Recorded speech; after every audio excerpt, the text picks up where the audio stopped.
Good afternoon, folks, and welcome to the third official Too Young to Vote. Obviously, we weren't here last week because this guy was one of us was complaining about having a cough and sneezing. He had the sniffles, is what I heard. The sniffles, so basically. It was COVID. It was COVID, but we'll call it the sniffles. Anyway, so good afternoon. I hope you guys had a good Sunday. It was that's when we're recording this on. So if you guys watch it any of the other days, it's recorded on Sunday. So all probably the news won't be posted until Monday. Though. Probably not till Monday. Yeah, we usually get it posted Monday morning. Yep. Well, I actually don't do any of it. This guy doesn't. So this guy's just here. I'm just here. I talk the most, and I let him do all the editing. So yeah, that's how it works. Well, I kind of like how that works. So. I don't have to talk that much. But. You just get to do all the hard parts. Okay. Yeah. I mean, if you like it, I'm not going to complain. But yeah. Well, so I just want to say first a shout out to Rudy English. He's from One Shot Studios. He's giving us a hand with all our editing and Hey, really quick, go follow One Shot Studios. One Shot Studios. Subscribe. He will be in one of the videos pretty soon. So he will too. Yeah, we're acting not to like spoil anything. Not to spoil, but we are actors. But we're movie stars now, so anyway. Top of the line, too. And obviously, we're actually not in our normal place. We are in a different recording location, which I think looks ton better. I think this looks a ton better. I think we have to do a little bit more investing in our we might have to get a green screen. Without further ado... Not a green screen, bro. It's too much editing. Too much editing, all right. Without further ado, obviously the big news on the ground is we officially moved into Iran. I'm going to give one brief history... story, actually, not necessarily a full history of it. He's got all that because he did all that stuff, so he's going to do the monologue later. So I'm just going to do one quick story. I think it's important and we'll reflect on the situation we're in now. So without further ado, I'm going to get into that. So in November 4th, 1979, 3,000 students stormed the U.S. Embassy in Tehran, taking 63 American hostages. 3 were also taken from the Iranian Foreign Ministry, 3 American diplomats. But they were held hostage for over a year during the Carter administration. This is 1979. But while that was taking place and while we were trying to negotiate to get them back, while Carter was, the U.S. military was also preparing by training in a new force of soldiers known as the Delta Force, which is obviously the people who took Maduro. So that's part of why it matters now. Still the coolest operation I think we've ever had. Yes. Just taking Maduro. We just pulled him out of bed. Yeah, I mean, didn't he? I don't know if it was a true story or not, but didn't he slap his wife, bro? I don't know. I don't know. I don't know. It was epic. I heard a story. I don't know if it was true, but yeah, it was. I woke up that morning feeling like a true American. Yeah, it was beautiful. It was honestly wonderful. But so while that was taking place, they were training in the Delta Force, and they trained for Operation Eagle Claw. Operation Eagle Claw, which April 16th, 1980, Carter actually approved that mission, and so April 24th, 1980, Operation Eagle Claw was officially initiated with the Sea Stallions. We had 8 Sea Stallions take off from the USS Nimitz and 6 C-130s. I can't even read my own handwriting anymore. Guys, this is bad. This is bad. I need to get better handwriting. But yeah, it was 8 helicopters and 6 C-130. Yeah, so I was right. Yeah. Anyway, but the mission did not go as planned. They hit the helicopters, the Sea Stallions. They actually ran into a brownout or a desert storm, which one of it was actually lasted 100 miles. It was a 600-mile mission to the desert one, which is about 200 miles out of Tehran, which was the landing zone for the Sea Stallions and the C-130s. The C-130s would refill the Sea Stallions right there, if you guys are all following along. But the Sea Stallions actually hit a brownout, and they lost all communication with each other, and some of the Sea Stallions were actually damaged. One actually had to return out of the 7. Did I say 8? I said 8. It's actually 7. It was actually 7. One place said 8. It was actually 7 that went in. 1 had to return, so there's only 6 left, and they needed 6 to complete the mission, but 2 of them were damaged when they got there. So Carter said, all right, we're aborting this mission, return home. But one of the Sea Stallions actually hit one of the C-130s, which was carrying all the fuel, so it started a massive fire. Ended up 3 Marines died, 5 airmen died, so 8 U.S. soldiers died in that mission, and no hostages were rescued. So it was obviously it was a disaster. But I wanted to highlight that because I think it reflects on how far we've come as a nation as far as our military and our military prowess, because obviously today is a different story. So that's one story that I wanted to highlight just as kind of the beginning of Iranian violence toward Americans. Yeah. And from there, it's just been a string of it, which James will get into. So that reflects on what we were then and what we are now, actually, as a stronger military than what we were then. And I mean, that shows it. Yeah, that's a good testament to where we're at. So without rambling on any longer, I'm going to give it over to James. All right. So I kind of got like what you could say behind the scenes. I don't really know how you timeline. This. A small bit of a timeline, I suppose. Yeah. The main years we're talking about is 2016, 2018, 2020, and 2026. But so I'm going to try to be serious here. But I think what's going to happen is I'm gonna go through my monologue here, my views, and then we'll probably just debate it. The rest we're gonna have it's gonna be a debate. It's gonna end in a debate. It's gonna end in a debate. But the main question is, how did we get here? That's the main question. So we are gonna look at what happened just before the 2016 election. Barack Obama had just created the Joint Comprehensive Plan of Action, the JCPOA, or known as the Iranian Nuclear Deal.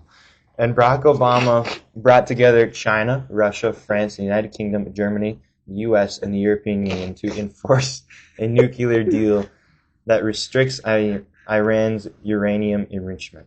Now, this is crucial because you need uranium to make nuclear stuff.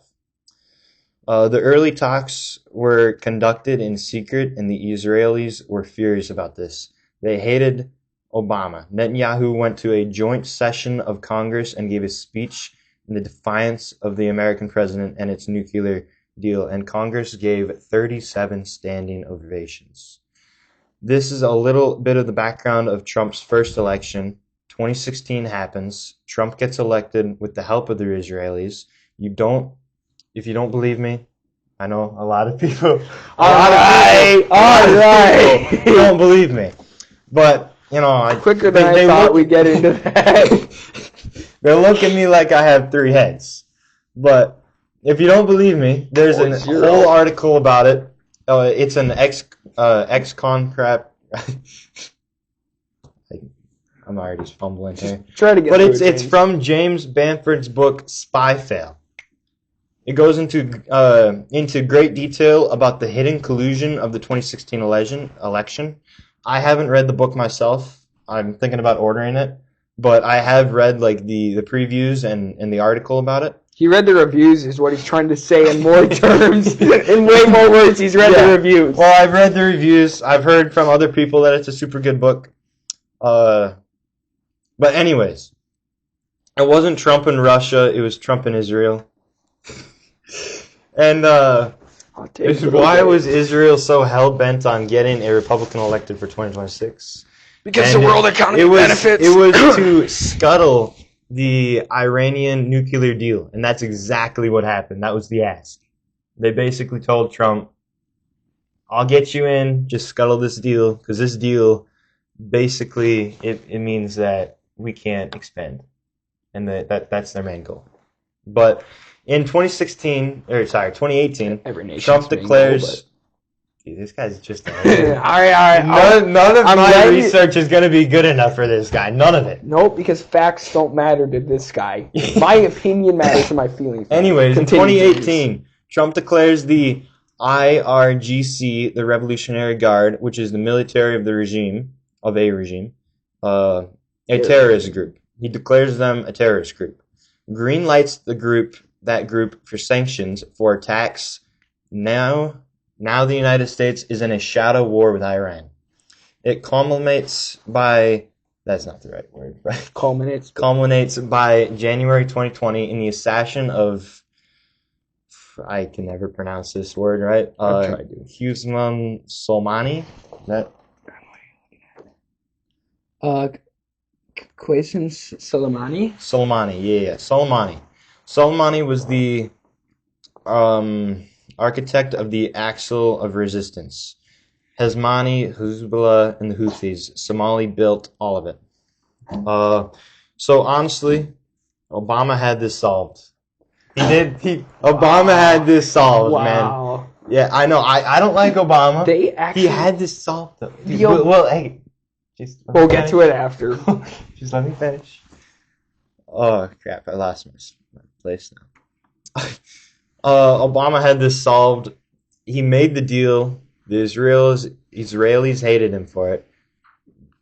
They concluded with Trump to get him elected so that Trump would do maximum pressure and create a ladder of escalation, pulling us out of the deal, declaring the IRGC terrorist, and then killing its leader. Putting sanctions on the regime. This is a war that started a long time ago that Trump made hot in 2018 and has been going on for 7 years. But yesterday, we publicly got involved and we bombed Iran.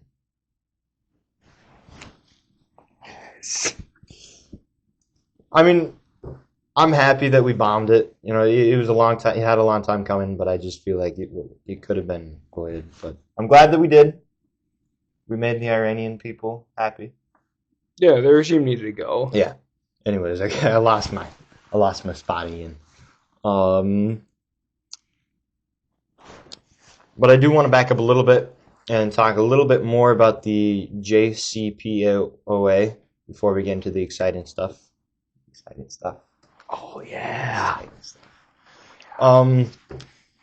So basically what this act does, it limits the enrichment of uranium and redesigns the arc heavy wave water reductor and reduces stockpiles of uranium. It was supposed to happen for 10 to 15 years. I think it was supposed to go out. The deal was expired in 2030. Can I ask, does it reduce them? Or does it completely eliminate their enrichment of uranium? It reduced them for the... Here, I was getting to that part. It reduced them so it would make... produce enough fissile materials for a weapon, and it would take them 12 months to create one. That's how much it reduced it. Okay, so... And they're really rich in uranium over there. So I see. It reduced it quite a bit. Former President Obama signed it into effect in 2016 upon President Trump's withdrawal in 2018, and putting in place a maximum pressure campaign. After this Iranian, I'm losing it already. After the Iranian people responded by increasing the nuclear activities. But enough about all this. Let's get into the exciting stuff. I guess I got quite a bit to say, but we bombed Iran, man. The morning of February 28th. That was Saturday. I think it was the morning or the evening of Friday. You know.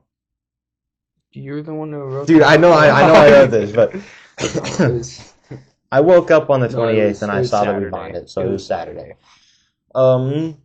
When I say we bombed Iran, I mean the U.S. and Israel. They kind of bombed Iran together, and we did this because of the power the Iranian people had, and it's mainly because of they kept killing off their protesters.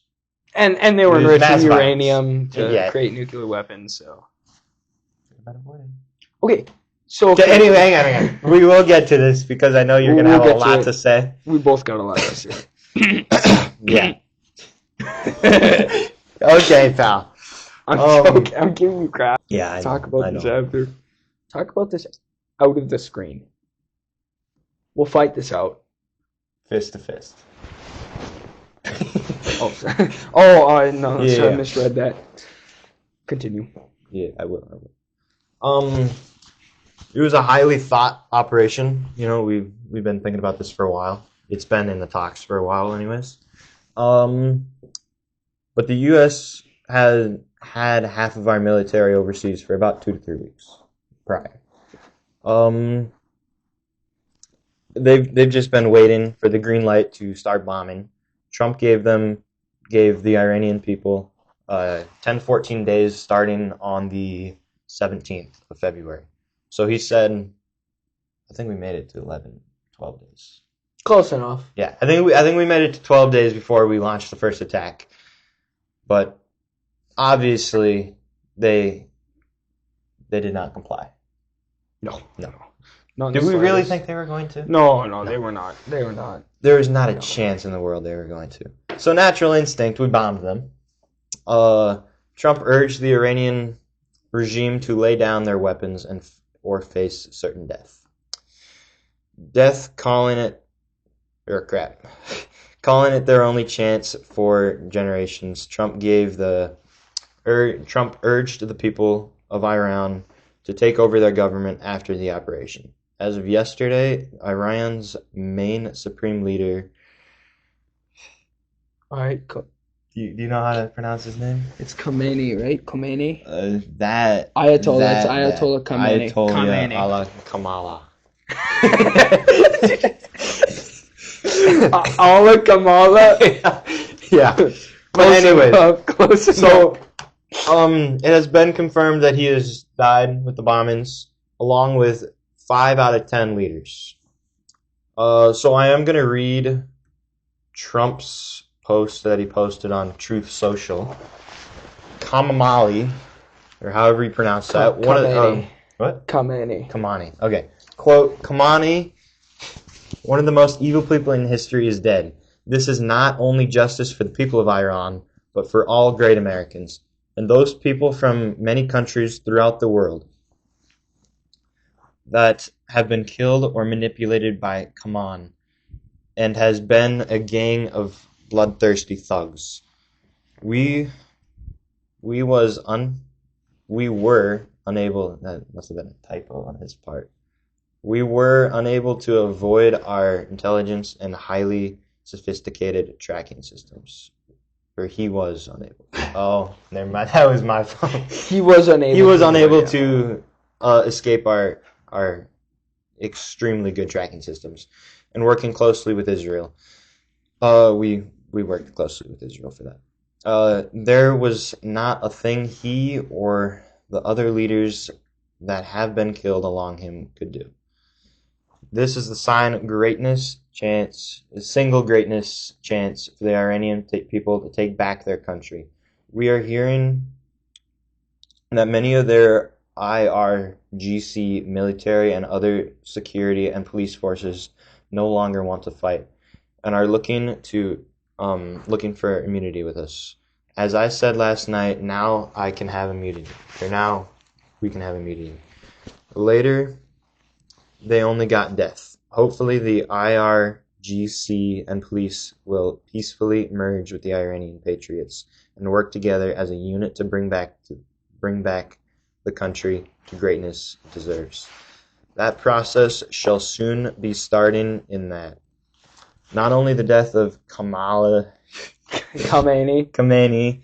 but the country has been in only one day very much destroyed and even obliterated.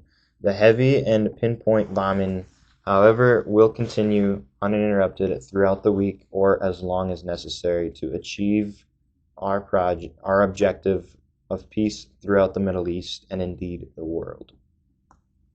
That was, for the most part, quote unquote, what Trump said. All right. Other than me messing it up a little bit, but yeah, the message was got there. It's okay. Yeah. So basically, short term, we bombed Iran. Iran. Iran, yeah. Iran, yeah. So basically, for the short part, we bombed Iran. But yeah, it was a long time coming. They got way too rich in uranium. It was about time that we don't get bombed any uranium. No, they don't get any shot. Even if. So do you?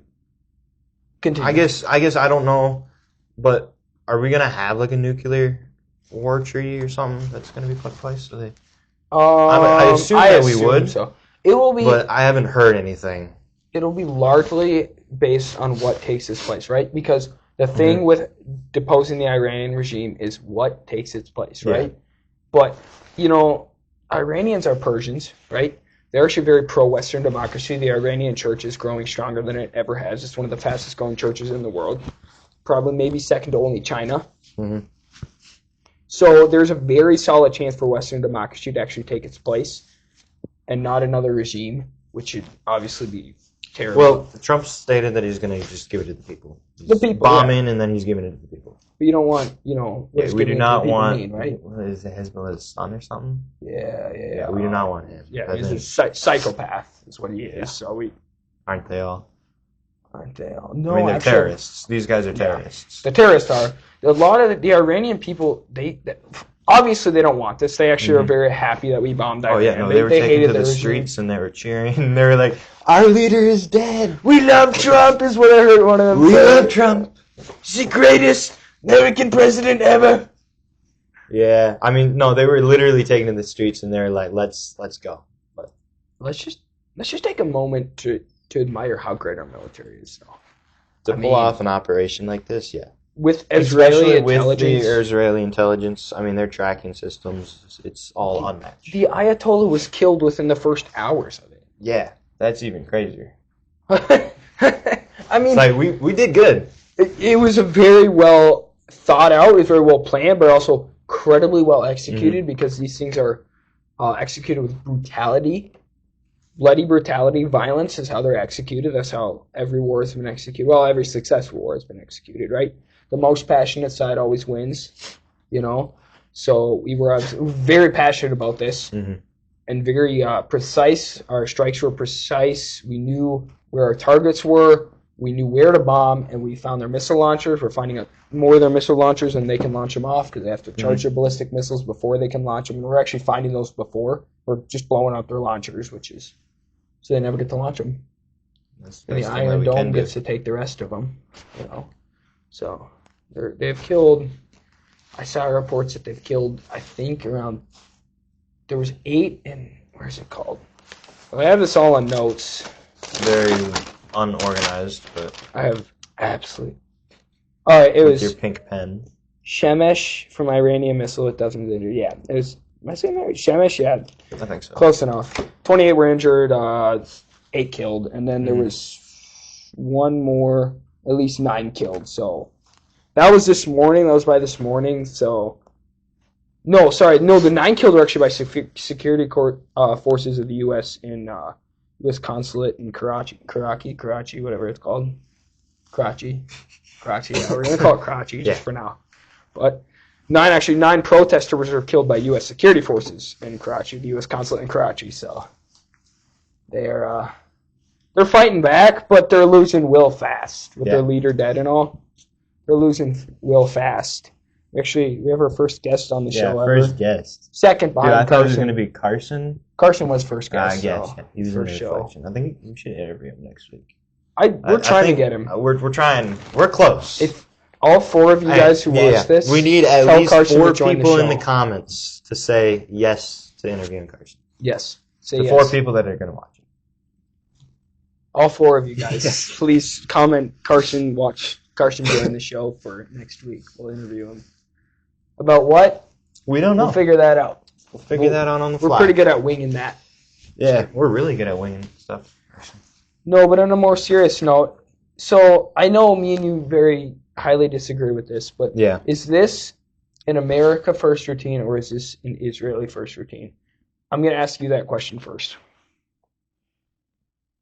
See, now that's the complicated question. Censored. I think... Go ahead. You want the uncensored version? Because you're not going to get it. Uncensored. I want the uncensored version. We're not version. doing Piers Morgan uncensored. Okay. Nah, that's just what I thought of when you said uncensored. But, short answer, yes, I believe it was for Israel, but I also believe that the United States is going to benefit from this. But, I mean, Israel has wanted to... It was Israel first, not America first? Yes and no. Like I said, we're going to benefit from this, but I feel like Israel's going to benefit more from this. I mean, they've been wanting to bomb Iran for 30 years. I mean, it's been a crazy amount. I've looked back and I've seen like interviews with Netanyahu, and he said we have to take care of Iran. I mean, but the U.S. has been thinking that for. Yeah, I mean, U.S. has too, but 40 years now. 1979. Yeah, but I do think, this war could have been majorly avoided. I think, we could have just done like an operation like we did with Maduro to get terrorists. No. I feel like we could with our military power. Well, that's the thing is we have to go in with power, right? Because this isn't the same as Maduro. Because we're told not only are we destroying their missiles, because not only it's not just for nuclear missiles, it's for their ballistic missiles or long range missiles that could touch the U.S. Because they were starting to, or maybe they did have them already made, but I know that they were starting to make them. They could touch the U.S. from western parts of Europe, and they were developing missiles to touch the U.S. from where they're at. So that needed. We can't have that. They're the number one terrorist funding state. Yeah. So they don't get those. No. Terrorists do not get missiles back. No, terrorists. Or Muslims. King Jong-un, I'm talking about you, buddy. If you're watching this... No missiles, bud. No missiles. No missiles. No missiles. I think he probably hasn't. I know he hasn't. I know he hasn't. Probably. But, so I think the short answer to the question is Israel first, but I think we're gonna benefit from it as well. Like I said, joint comprehensive plan of action could have made all this avoidable. Yes, we would have still had these terrorists, but it would have shortened the amount of uranium that they would have had, and then that would have we could monitor them under that plan.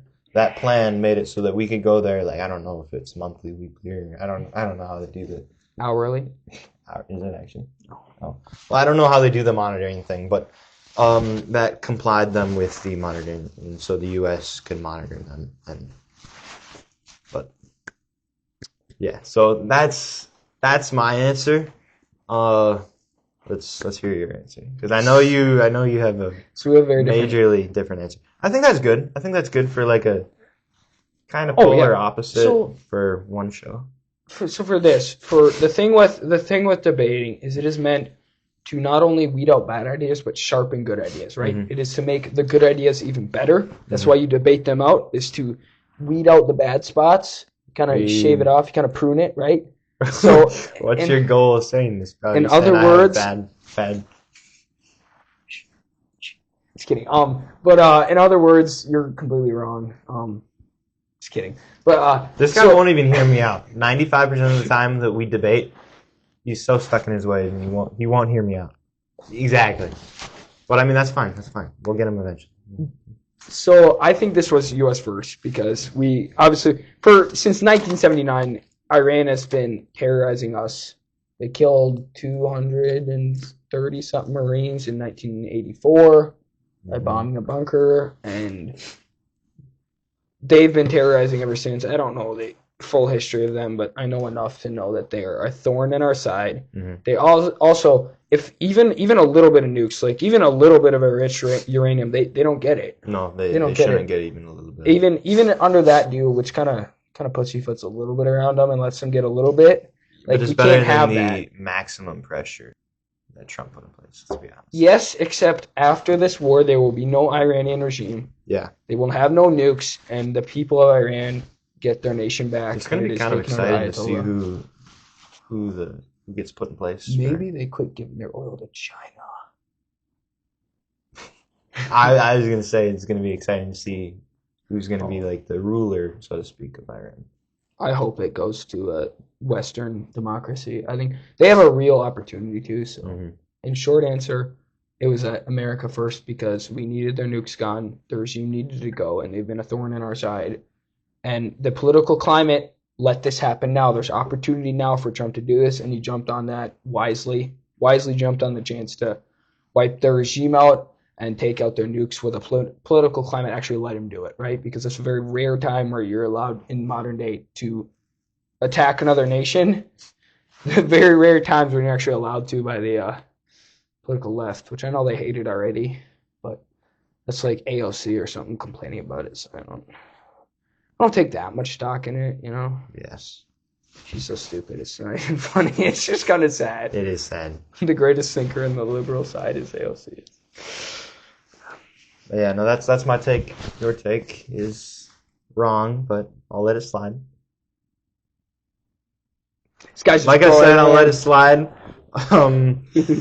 Nah, we debate quite a bit. Actually, in the comments, I'd love to hear what you guys think. Just say America first or Israel first. So if it's America first, send an Israeli flag. If it's Iranian first, send an Iranian flag. We all know what the answer of the general public is going to be. But that's all right. It's all right. It's all right. It's all right. It's all right. I got my reasons. You got your reasons. That's all that matters. That's all that matters. Is I have my truth and yes, his truth, and then our truths don't at really the end coincide of the day, with this. Yeah, honestly, if you look at it this way, at the end of the day, none of this matters. No, I'm gaslighting myself. No, it 100% matters. I think another thing to this is gonna work. I gotta be careful when I say this. Just say it. Come on with it. This is gonna be a short-term plus for the United States, but it's gonna be a long-term plus for Israel. Israel looks at things, America looks at things tomorrow, how can I make it better tomorrow? Like their plans are very like maybe they'll do like a 5-year plan. Israel, since the Holocaust happened, Israel was, they were scared, obviously, because their population was trying to be extinct. Yeah. And they were scared. So they're looking. They made a plan. We don't know what the plan is, but in my opinion, they made a plan, and this plan lasts through thousands of years. They have a moral goal, and the goal, again, I don't know what the goal is. I think what they're trying to do, in my opinion, is create greater Israel, which is the biblically accurate Israel. They're trying to get all that land. And I mean, we do see that a little bit, but no, I'm just saying I do kind of admire that they look 1,000 years to 2,000 years out, instead of looking, guys, what are we gonna do tomorrow? How are we gonna make tomorrow better and more comfortable for us? Yes, because we just look, short term. They look longer term, and I do think this war is gonna benefit them more than it's gonna benefit the United States. It's gonna 100%. It's gonna benefit us short term, but it's gonna benefit them long term. Is basically what I'm trying to say. I think. Well, it'll benefit us long term because they won't have nukes, Yeah. And they won't be a thorn on our side for anymore, right? So that'll benefit us for generations to come. Mm-hmm. But remember on that point, which is a really good point, that Israel looks to the future. For their now, right? Their now is based on what they want to happen in the future. Mm-hmm. So their present, they want their present to dictate the future years later, as opposed to just days, right? Yeah. Or in the moment. They don't go based on what they want now. They go based on what's good for them in the future. Mm-hmm. Because their ancestors, this generation's the boomers' generations of Israel, their fathers would have been in World War II, right? And so they knew great hardship. Mm-hmm. America has been a very peaceful land, obviously, except for World War II. America has been cushioned, let's be honest. Oh, very cushioned, yeah. We're so addicted to our comfort that we don't even know what outside of a comfort zone is. The majority of America. Except us, because we're doing this, right? Yeah. This is low-key very uncomfortable talking in front of a camera with a ring light standing right above me. But I'm 16, he's 15. This is very uncomfortable for us. But yeah. We care. We want to see our generation get to enjoy the fruits of America, and we send our kids. America's going to be basically, we're going to inherit America. Obviously, nobody wants us to be inherited right now because apparently we're too young. Too young to vote. Yeah, too young to vote. Not too young to have an opinion, though. No. Or to think. Dude, that should be our slogan. Too young to vote, but not to talk. Too young to vote, but not to talk. Yeah. Never mind. I don't like it. I don't like the sound of it. But yeah. So, yeah, I mean, we have a lot of work to get done if we want to have like a Roman Empire. That was really random, but he thinks about his Roman Empire every day. So do I, though. So Rome was so cool. So cool. I mean, I will say this: Rome was not built in a day or a year, but they had some pretty good progress in 10 years. Whisper that was Rome. And it's been more than 10 years. Then we should have had more progress in this, but we're making progress. We're making great progress. I think more than the general public thinks. Yeah. More than the libtard thinks. I mean, 55% of Americans think Trump is going in the wrong direction, which is just not true. He's bringing us in the right direction. He might not be doing as good a job as a lot of people would hope, but he's still bringing us in the right direction. You know what I mean? Yeah. No, I want to hear your opinion on that. No, I agree. Too late now. Too late now. What's your opinion on that, James? No, I don't have an opinion. I'm just cutting off my tongue. No, I want to hear. No, here's the thing. Trump was great in his first term. Okay. Second I see where you're going with this. Second term, he hasn't done that many great things. I am going to go back on the war thing. We voted for him. I say we very lightly. I was pretty young. I was 14 at the time. But we voted for him. I was 12. I'm talking about the second election. I know. You were not 12. Continue. Anyways, we look at it. We voted for him for no new wars. What did we get? Reaganist promises once again, guys. Hate to be that guy. And I fully support the war. I just think it could have been avoidable. But I'm just saying, avoidable now, but then it would have been a worse war in the future, right? We had the opportunity to end this now, and so we took it, right? Yeah. And it wasn't necessarily a new war. But still, I still think that it would have been avoidable for the next 4 years. Yeah, but we have to end this now because if the threat's rising up, it's going to rise. Yeah. The opportunity arose to take it with actually less lives lost. And again, I'm glad that we took that opportunity, but I'm just saying, for the general public, the general hardcore Trump supporters, that Trump could never do anything wrong. He did say no new wars. I just want to have a little friendly reminder, a little. Okay, but was this really a new? I mean, obviously this is a new. I mean, we had been in the shadow war since 2018, 2020. And we've been in. So technically, it's not a new war, but I mean, we still won. Still won what? We still won. I don't even know anymore. We won. That's the main thing. So long as Iran didn't win. One win, yeah. But no, I'm just stating my opinion. Yeah, so it was. I do think Trump could be a lot better, but there's a lot tying him down too. Oh yeah, our Congress, for one. First of all, I think we need to just fire Pam Bondi, fire Kash Patel. Two big things that we got to do, in my opinion. Completely obliterate the Congress. Make this country a monarchy. We have to win the midterms too. We have to win the midterms. I am kind of losing hope in winning the midterms, but I still think there's a little sliver. I think we can. I think we can maybe pull it off. If the general public actually shows up to vote, we can pull this off. Don't not vote. That's just bad. It just makes you look. You're just surrendering. Like a baby. Yeah, you're just surrendering. Pious attitude. I can't vote for Trump. Politics. Politics is worldly things, so I can't talk about it. We're Christians and we don't do worldly things. 1980s church told me not to.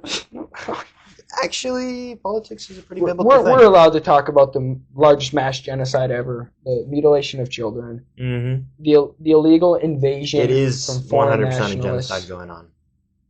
It's not without a question. 2.5 billion. The estimates not are only the child 2.5 genocide, but it's crazy. It's bad.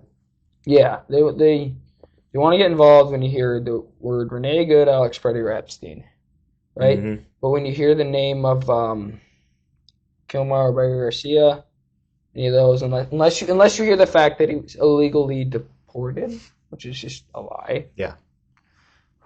We deported an MS-13 gang member. How could you do that? You were so cruel to these gangsters, and now you're cruel to these terrorists in Iran, and it's just no. This actually we're allowed to do these kind of things to protect our national integrity and the national integrity of us. Yeah. I mean, this is for us. It's not for anybody else. Even little Israel gets benefited from it, but it was still for us, Yeah.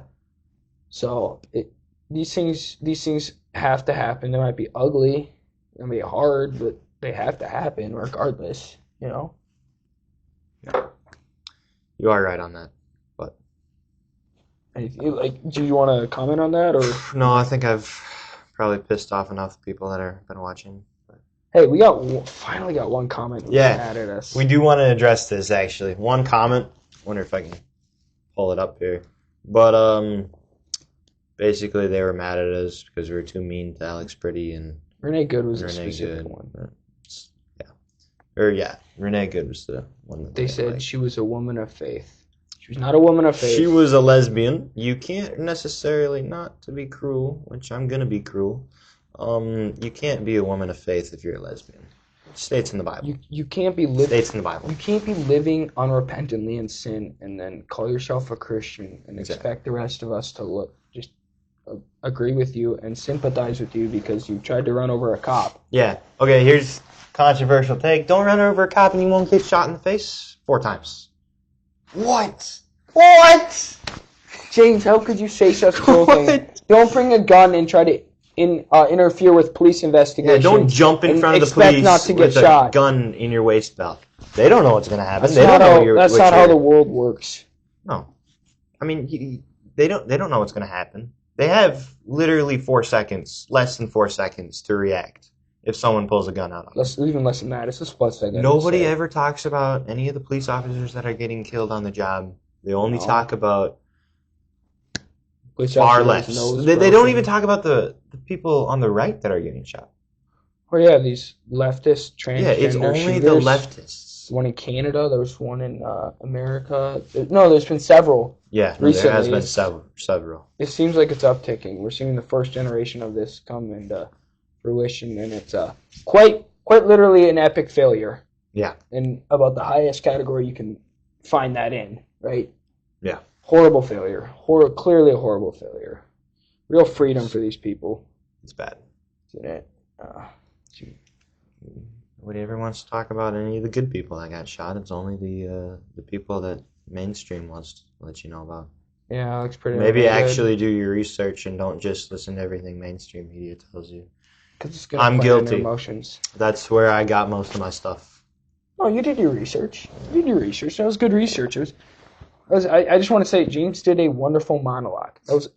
He did the research. He did good research. It's actually, I hate research. Research. It's the worst James did a good job, though. I want to say James did just an excellent job. I was up late last night doing this, but we got it done. I waited all week, and I waited till Saturday night, and now we're filming it on Sunday. No, he did most of his stuff this morning. No, I did most of it last night. Okay. I did a lot this morning. I still did a lot this morning. I didn't do any this morning. I got it set in stone. But me and you both monitor the news throughout the week. Yeah. We will end up putting in combined roughly 20 hours combined on this. That's not even excluding or listening to the news, you know. Yeah. So. But with that, I think we should probably wind up wrapping this up. You want to share the gospel for this week? It's my turn, isn't it? Be so kind. I'll share. So the gospel started in the beginning. Well, it started outside of time with God. God made a plan to create a being in His image. The being was humans, and He made Adam and then Eve from the rib of Adam. He made them perfect and holy, and He made them to walk with Him. But He created one rule that they not eat the fruit of the tree of the knowledge of good and evil, which is exactly in the center of the garden next to the tree of life. But they ate from that because they lost faith in God, and they got jealous of knowledge. They were deceived by the deceiver, the ultimate deceiver, Satan himself, and they ate from it and were cast.